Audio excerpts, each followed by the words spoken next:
The Vikings, often remembered as fierce seafaring warriors from Scandinavia, carved their reputation in blood, fire, and conquest. They struck fear across Europe from the late 8th century through the 11th, raiding coastal villages, monasteries, and kingdoms with brutal efficiency.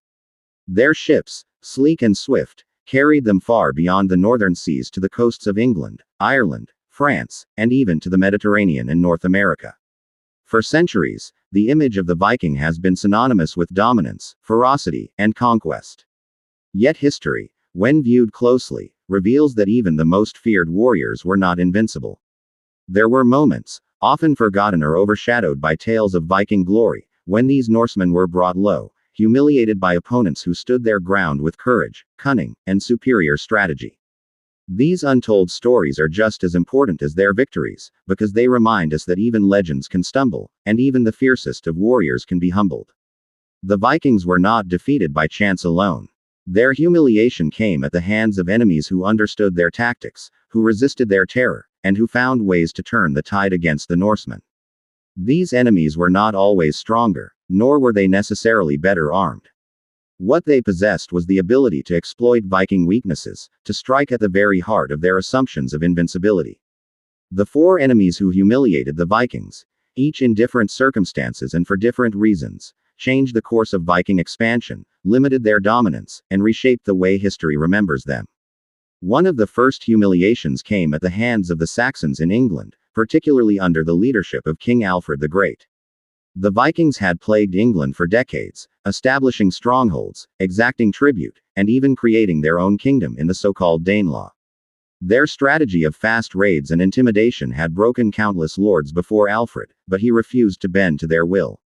Alfred's humiliation of the Vikings was not through one overwhelming victory, but through persistence, adaptation, and strategy. He built fortified towns known as burhs, connected by roads, making it nearly impossible for Viking raiders to strike and escape. He raised a navy to counter the very ships the Vikings relied upon, turning their own tactic of seaborne dominance against them. But the true humiliation came in 878 at the Battle of Edington, where Alfred decisively defeated Guthrum, the Viking leader, forcing him to retreat, surrender, and even accept baptism. For warriors who believed themselves unstoppable conquerors, to be forced into submission not only militarily but spiritually was a humiliation of the highest order. Alfred's resilience marked the beginning of the decline of Viking control in England, showing that their reign of terror could indeed be stopped. In Ireland, another enemy humiliated the Vikings in battle, the Irish kings themselves, particularly Brian Boru. The Norsemen had established settlements and ports, most notably Dublin, and had long terrorized the Irish countryside. But the Irish, fragmented and divided, often suffered at the hands of Viking raids. That changed as native kings began to unify and adapt.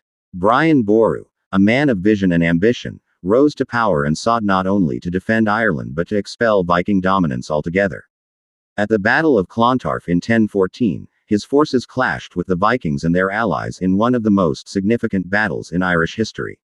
Although Brian himself was killed, the Vikings suffered catastrophic losses. Dublin, their stronghold, was weakened, and their political influence crumbled. The humiliation here was profound, because the Vikings who had once dictated terms in Ireland were reduced to pawns in local Irish politics. They had arrived as conquerors, but they left as dependent settlers, absorbed into the culture and society they once sought to dominate. Their failure at Clontarf was not just a military defeat, it was the collapse of their ambition to rule Ireland. Moving eastward, another enemy humiliated the Vikings, the Slavs and Byzantines along the rivers leading to Constantinople. The Vikings, known in the east as Varangians, traveled by river to trade and raid, establishing the foundations of what would become the Kievan Rus. Their longships, carried over portage, allowed them to penetrate deep into Slavic lands. Yet when they turned their ambitions toward the jewel of the Byzantine Empire, Constantinople, they met humiliation unlike anything in the West. In 941, a Viking fleet attacked the city, expecting to plunder it as they had countless other towns. Instead, they were met with the terrifying power of Greek fire, a weapon the Byzantines guarded with utmost secrecy. This liquid fire, launched from siphons, clung to wood, water, and flesh, burning with a fury that could not be extinguished. The Viking fleet was decimated, their ships reduced to ashes, and their warriors slaughtered or driven into retreat. For men who believed their mastery of the sea made them untouchable, this humiliating destruction by a superior technology was unforgettable. It changed their relationship with Byzantium, forcing them to shift from enemies to allies, serving as mercenaries in the famed Varangian Guard. The humiliation of defeat turned into an uneasy dependence, as the Vikings traded their independence for the honor of serving as bodyguards to the Byzantine emperor. The final humiliation came from within Europe itself, when the Frankish kingdoms, under leaders like Charles the Bald and later fortified successors, began to push back. The Franks had long been victims of Viking raids, their rivers and coasts easy targets. Monasteries like those at Paris and Rouen were sacked repeatedly, and tribute was often paid to secure peace. But by the mid-9th century, the Franks had begun to adapt. Castles and fortified bridges were built, making it difficult for Viking ships to sail unchallenged. In 885 to 886, the siege of Paris became a defining humiliation for the Vikings. A massive Viking army attempted to take the city, believing it would fall as so many others had before. Instead, Count Odo and the citizens held firm, repelling repeated assaults with determination. The siege dragged on for months, but the Vikings could not break through. They were forced to retreat, not by overwhelming military defeat but by the humiliation of being resisted by a city they had assumed would crumble. Their reputation for invincibility was tarnished, and their reliance on intimidation as a weapon of war was exposed as fragile. The humiliation of the Vikings by these four enemies, Alfred's Saxons, Brian Boru's Irish, the Byzantines with Greek fire, and the defiant Franks, was not simply about lost battles. It was about the shattering of an image. The Vikings had thrived on fear, on the assumption that they were unconquerable. Their defeats proved otherwise. These moments showed that with courage, strategy, and adaptation, even the fiercest raiders could be humbled. Yet there is another layer to their humiliation, one that history often overlooks. These defeats forced the Vikings to transform. No longer could they rely solely on raids, they turned to settlement, to trade, to assimilation. In England, they became farmers and townsmen within the Danelaw, adapting to Saxon customs. In Ireland, they became part of the Gaelic world, their descendants more Irish than Norse. In the East, they became the founders of the Kievan Rus, blending with Slavic peoples and abandoning the fleeting dream of conquering Byzantium. In France, their humiliation eventually gave way to integration, as Viking leader Rollo was granted land in Normandy, where his descendants, including William the Conqueror, would rise to power. The story of the Vikings is thus not only one of raids and terror but of transformation and humility. Their humiliations were stepping stones toward their evolution from raiders to rulers, from conquerors to settlers. Their defeats remind us that even legends are human, that even the most feared can be brought low, and that history is shaped as much by failure as by triumph. The untold story of the enemies who humiliated the Vikings is not meant to diminish their legacy, but to enrich it. For in humiliation lies the seed of change, and in defeat lies the foundation of resilience. The Vikings may have been humbled on the battlefield, but they endured by adapting, by learning, and by reshaping their role in the world. Their enemies may have humiliated them, but in doing so, they forced the Vikings to become more than mere raiders. They became part of the very civilizations they once sought to destroy. The Viking reputation as unstoppable warriors across Europe, raiding and conquering with fear. The Vikings of Scandinavia became legendary in the late 8th to 11th centuries for their savage raids and fearsome reputation. Armed with axes, swords, and longships, they struck terror into the hearts of coastal communities across Britain, Ireland, Francia, and beyond. Monasteries, rich with treasures but poorly defended, were often their first victims, burned to ash as monks were slaughtered or enslaved. Their longships gave them unmatched mobility, capable of navigating both the open seas and shallow rivers, meaning no settlement was truly safe. To many Europeans, the Vikings seemed like an unstoppable force sent by God as punishment. Their reputation was not merely based on their ferocity in combat but also on the psychological warfare they waged. They thrived on terror. Villages often surrendered or paid tribute without a fight simply to avoid the horrors of a raid. This aura of invincibility made their later humiliations all the more shocking. King Alfred the Great and the Saxons resisting Viking raids and humiliating them at Edington. Among the most significant blows to Viking pride came at the hands of King Alfred the Great of Wessex. For decades, The Danes had overrun much of England, carving out a kingdom in the Danelaw and terrorizing Saxon lands. But Alfred refused to yield. Through sheer resilience and clever reforms, he created fortified towns, or burhs, connected by roads, ensuring that Viking raids no longer had easy targets. In 878, Alfred faced Guthrum and the Viking Great Heathen Army at Edington. The battle ended in a crushing defeat for the Vikings. Guthrum was forced to surrender and, even more humiliating, to accept baptism with Alfred as his godfather. For warriors who prided themselves on their pagan identity and dominance, being symbolically conquered through Christianity was a humiliation worse than death. Alfred's victory did not only secure Wessex, it shattered the illusion that the Vikings could not be defeated. The Irish High King Brian Boru defeating Viking forces at the Battle of Clontarf. Ireland had long been plagued by Viking raiders who established settlements and strongholds, with Dublin as their power center. For years, the Irish kings were fragmented and unable to unite against Norse incursions. That changed with Brian Boru, who rose from the small kingdom of Munster to become High King of Ireland. Determined to end Viking dominance, he led his forces against the combined might of the Norse and their allies at the Battle of Clontarf in 1014. Though Brian himself was killed in the fighting, the Vikings suffered catastrophic losses, their power broken once and for all in Ireland. The humiliation was deep. The same warriors who had once dictated terms were now forced into irrelevance, reduced to settlers with no political dominance. The Irish triumph symbolized the resilience of a people once terrorized, now turning the tide. For the Vikings, it was the death of their ambitions in Ireland. The Byzantines humiliating Viking raiders with Greek fire during their attacks on Constantinople. In the east, the Vikings, known as Varangians, sought both trade and plunder along the great rivers leading to Constantinople. But when they attempted to attack the Byzantine capital in 941, they were met with a horror unlike anything they had faced in the west. The Byzantine navy unleashed Greek fire, a secret weapon that could burn even on water and was nearly impossible to extinguish. The Viking fleet, unprepared for such a devastating technology, was annihilated. Ships were consumed in flames, warriors thrown screaming into the sea, and survivors forced to flee in disgrace. For a people who prided themselves on naval mastery, to be utterly humbled at sea was a crushing humiliation. The defeat changed their relationship with Byzantium. No longer able to conquer, the Vikings were forced to serve as mercenaries in the Varangian Guard, trading their independence for survival and prestige. Greek fire had humbled the sea kings themselves. The Franks humiliating Viking armies during the siege of Paris, 885 to 886. The Frankish kingdoms had been ravaged by Viking raids for decades, their rivers providing easy highways for Norse longships.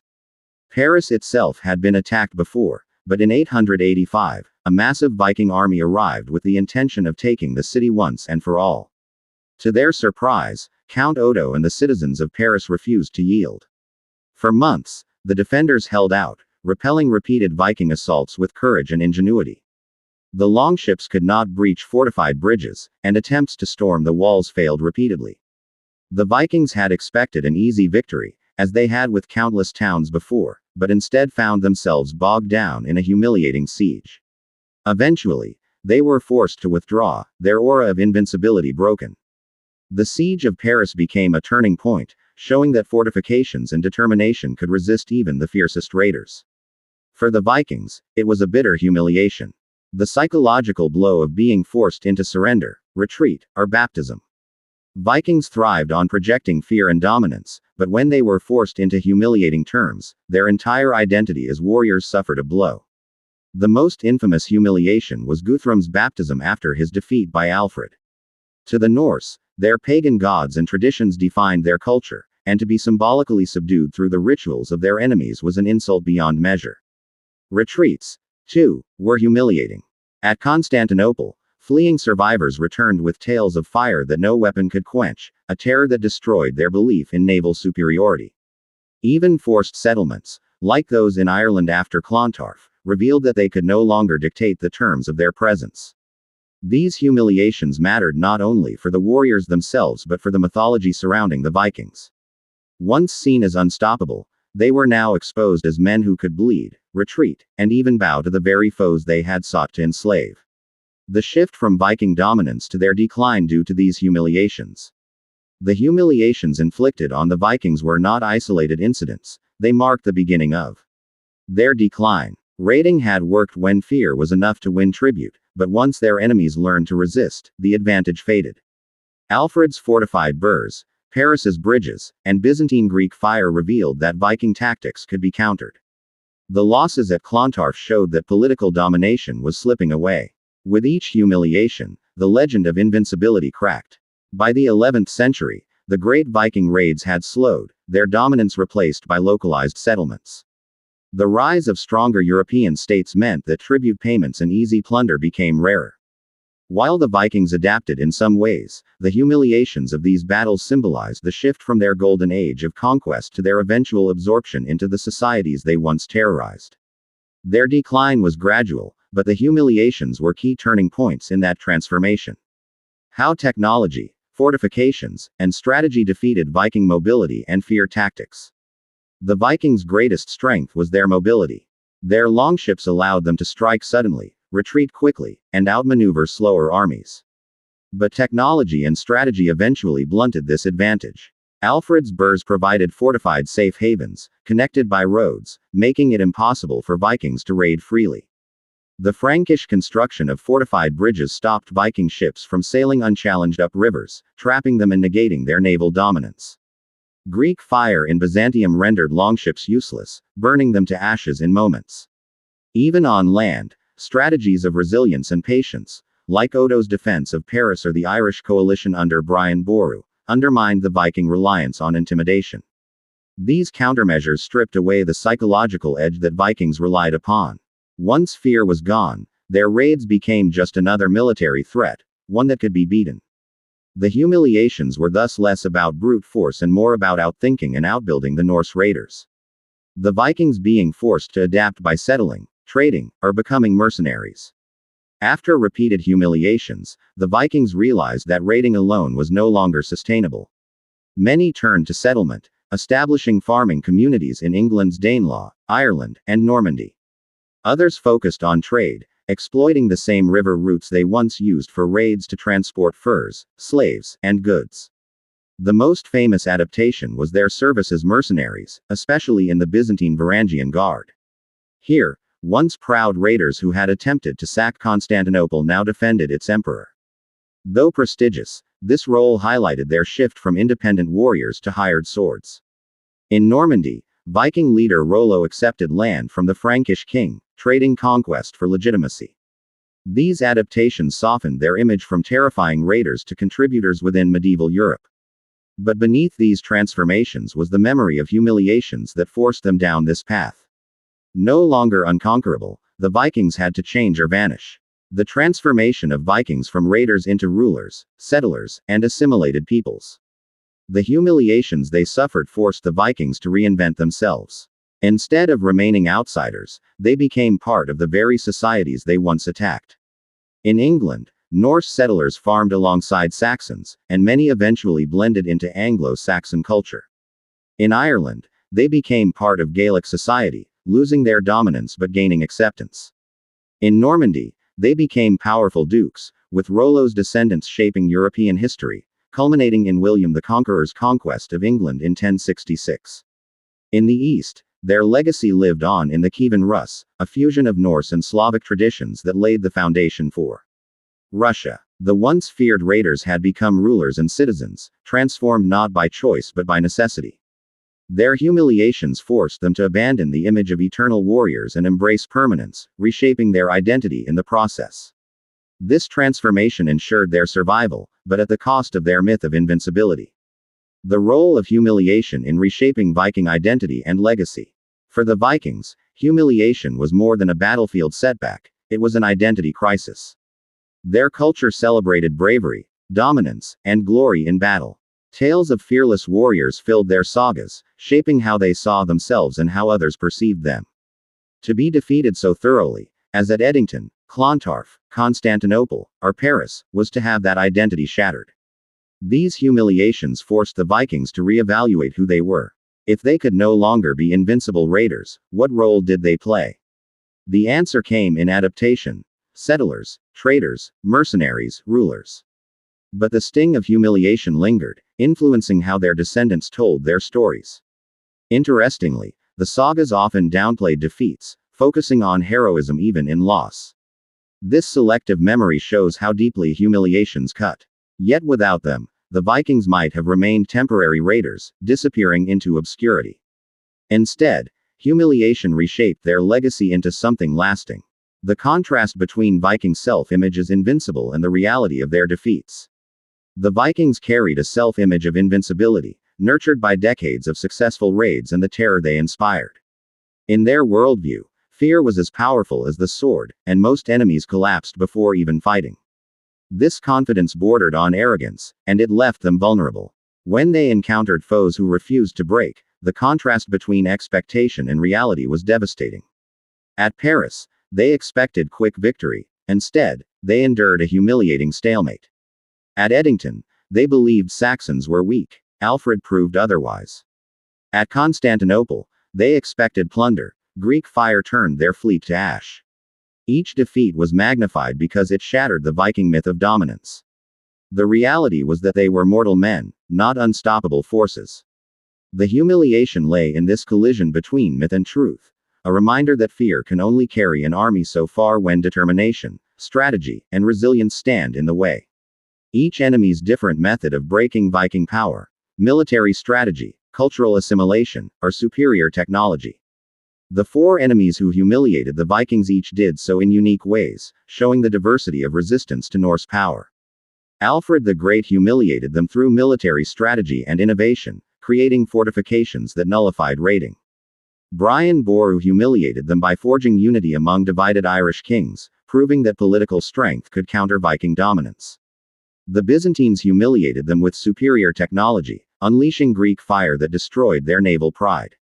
The Franks humiliated them through resilience, turning the siege of Paris into a symbol of defiance and determination. These varied methods highlight that there was no single path to defeating the Vikings. Instead, it was the combined effect of strategy, unity, technology, and courage that exposed their vulnerabilities. The humiliations were thus not only defeats but also lessons for Europe, that even the fiercest raiders could be overcome through creativity and resolve. The long-term historical impact of these humiliations on Viking decline in Europe. The humiliations inflicted on the Vikings had long-lasting consequences. After their defeats, European powers gained confidence, realizing that the Norsemen could be resisted. Alfred's Burrs influenced the rise of fortified towns across England, securing Saxon survival. The siege of Paris inspired the Franks to strengthen fortifications, eventually granting land to Rollo in Normandy as a controlled settlement. Brian Boru's victory at Clontarf ended Viking political dominance in Ireland. The Byzantine defeat shifted Vikings from enemies to allies, strengthening Byzantium while transforming Norse warriors into mercenaries. Together, these events hastened the decline of Viking raids, as their enemies became stronger and their tactics less effective. By the 11th century, the Great Viking Age of Conquest was over. The humiliations shaped the trajectory of medieval Europe, weakening the raiders while integrating them into the societies they once sought to destroy. Their decline was sealed not just by time but by defeat. The untold story aspect. How defeats are often overshadowed by their legendary victories but are equally defining. The popular imagination remembers the Vikings as bloodthirsty conquerors, unstoppable in their raids and fierce in battle. What is less remembered are the humiliations that shaped their story just as much as their victories. These defeats are the untold side of the Viking saga, the times when arrogance met resistance, when fire met fire, and when the so-called invincible were brought low. They are overshadowed because cultures prefer to celebrate glory, not shame. Yet without these defeats, the Viking story would be incomplete. They explain why the Norse did not conquer all of Europe, why they settled instead of raided, why they became dukes and mercenaries rather than emperors. The untold story is not one of weakness but of transformation, showing that humiliation can be as powerful as victory in shaping history. The Vikings were not destroyed by defeat. They were reshaped by it.